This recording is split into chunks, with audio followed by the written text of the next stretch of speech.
Hello, जय Hind friends. आज के इस वीडियो में हम लोग क्लास 12 मैथ एनसीईआरटी चैप्टर 6 और एक्सरसाइज 6.1 क्वेश्चन नंबर 13 पर डिस्कस करेंगे। क्वेश्चन नंबर 12 तक हम लोगों ने पिछले वीडियो में डिस्कशन कर लिया था। क्वेश्चन नंबर 13 आइए पढ़ते हैं।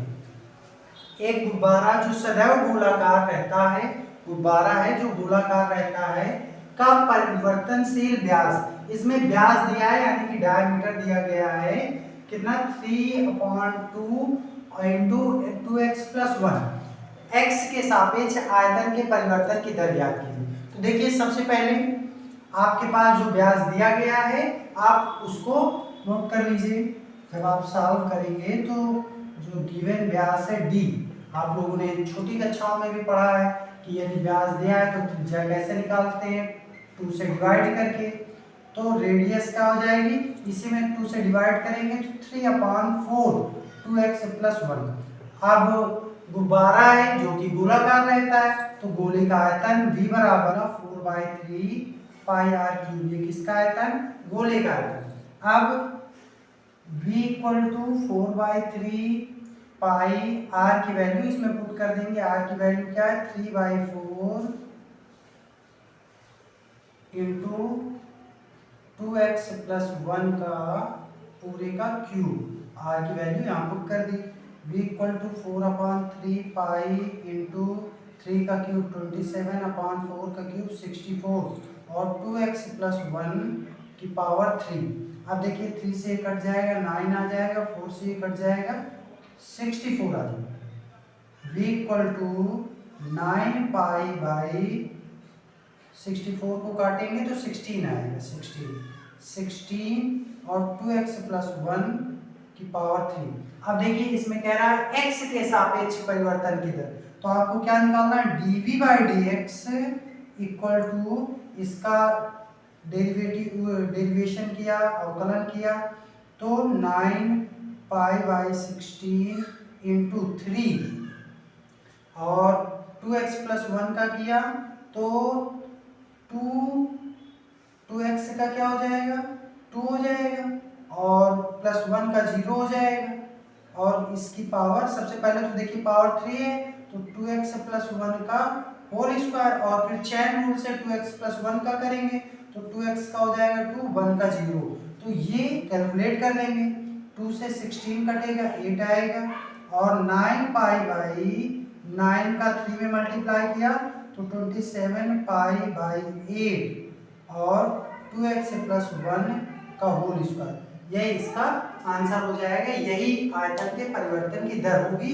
एक्स नंबर 14, क्वेश्चन नंबर 14 पढ़ते हैं पहले। पाइप से रेत 12 सेंटीमीटर क्यूब पर सेकंड की दर से गिर रही, मतलब एक कोई पाइप है उससे रेत गिर रही।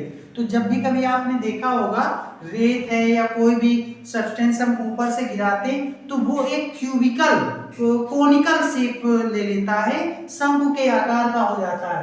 तो वही इसमें बता रहा है गिरती रेत से जमीन पर ऐसा शंकु बनता है। क्या बनता है, शंकु बनता है जिसकी ऊंचाई त्रिज्या का छठा भाग है, जिसकी ऊंचाई त्रिज्या का छठा भाग है।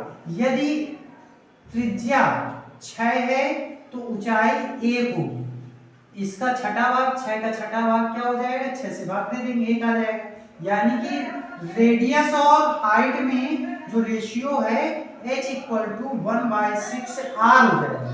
रेत से बने शंकु की ऊंचाई किस दर से बढ़ रही है जबकि ऊंचाई 4 है, तो इसमें आपको dh/dt निकालना है और रेडियस और हाइट में रिलेशन दिया है, ऊंचाई दी है और रेत 12 सेंटीमीटर क्यूब पर सेकंड की दर से बढ़ रही है।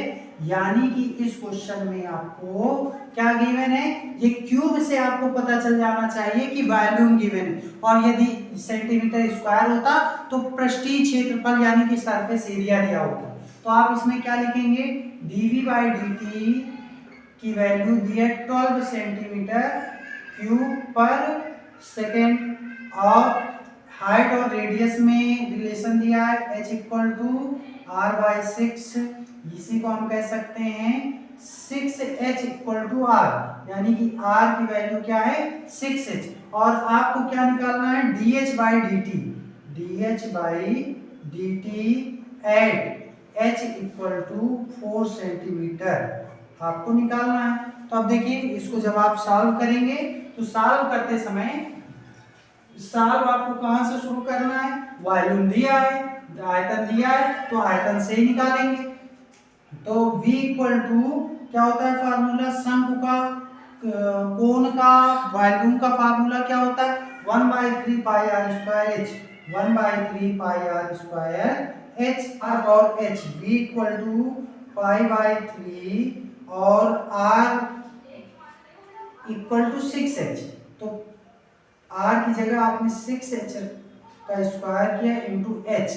अब देखिए अब आप इसको सॉल्व करेंगे तो क्या हो जाएगा, ये v इक्वल टू पाई/3 और into 36 h square into h यानी कि h क्यूब हो गया और 3 से इसको काट दिया तो 12 आ गया। v equal to 12 pi h cube और इसका अब आप अवकलन करा दीजिए t के सापेक्ष। तो dv/dt equal to 12 pi into 3h square और dh/dt नीचे का दिख रहा है। तो इसको अब आप आगे सॉल्व करेंगे तो dv/dt की वैल्यू क्या है 12 इक्वल टू 12 पाई और इंटू 3h स्क्वायर h की वैल्यू आपको पता है, h की वैल्यू कितनी है 4 तो इंटू 4 का स्क्वायर और dh/dt। अब ये सारी वैल्यू नीचे आ जाएंगे तो देखिए 12 अपॉन ये हो गया 12 पाई इंटू 4 4 जा 16 3 जा 48 इक्वल टू dh/dt। अब देखिए 12 से 12 कट गया 1/48 पाई सेंटीमीटर पर सेकेंड की दर से उसकी हाइट बढ़ेगी, यानी कि dh/dt की वैल्यू 1/48 पाई सेंटीमीटर पर सेकेंड होगी।